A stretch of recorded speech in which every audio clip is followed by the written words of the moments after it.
Aujourd'hui, nous allons étudier la transformation chimique. Nous allons apprendre à la détecter et voir ce qu'il s'y passe au niveau moléculaire.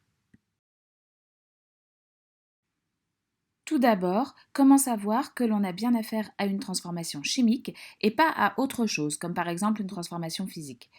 Alors, cette transformation chimique va s'être accompagnée d'une formation de nouvelles espèces chimiques. Ceci peut se traduire par un changement de couleur, la formation d'un gaz, la formation d'un précipité ou encore une explosion.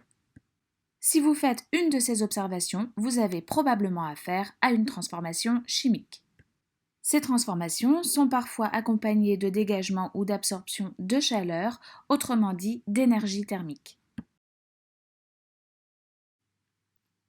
Une transformation chimique est une transformation moléculaire. Prenons par exemple le cas de la combustion du propane et allons voir ce qu'il s'y passe.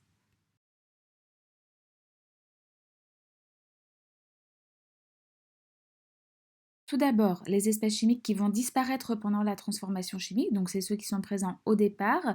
Nous avons donc le propane et le dioxygène, on les appellera des réactifs. Ces molécules entrent en contact les unes avec les autres et il suffit d'une petite étincelle pour que la transformation chimique se fasse.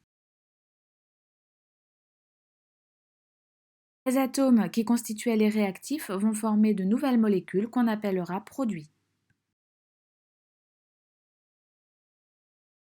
Produits de la réaction, le dioxyde de carbone et l'eau peuvent être mis en évidence expérimentalement. Si on fait le bilan de cette réaction, on constate qu'on a du propane et du dioxygène qui vont être transformés en dioxyde de carbone et en eau. Le bilan d'une transformation chimique s'écrira toujours de cette façon.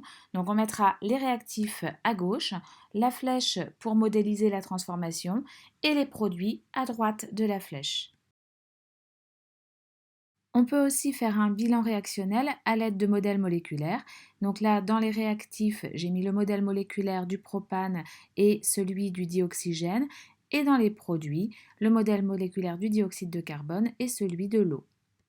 On reviendra dans une autre vidéo sur la raison pour laquelle je représente plusieurs molécules de dioxygène, de dioxyde de carbone et d'eau.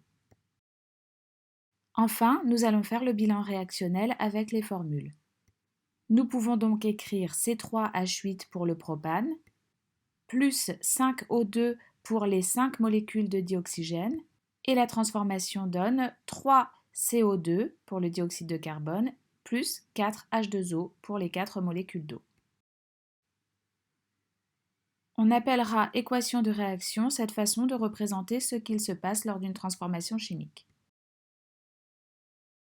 Cette écriture de l'équation bilan signifie que lors de la transformation chimique, une molécule de propane et, donc ça c'est le petit plus, 5 molécules de dioxygène réagissent pour former, donc ça c'est la flèche, 3 molécules de dioxyde de carbone et, petit plus, 4 molécules d'eau.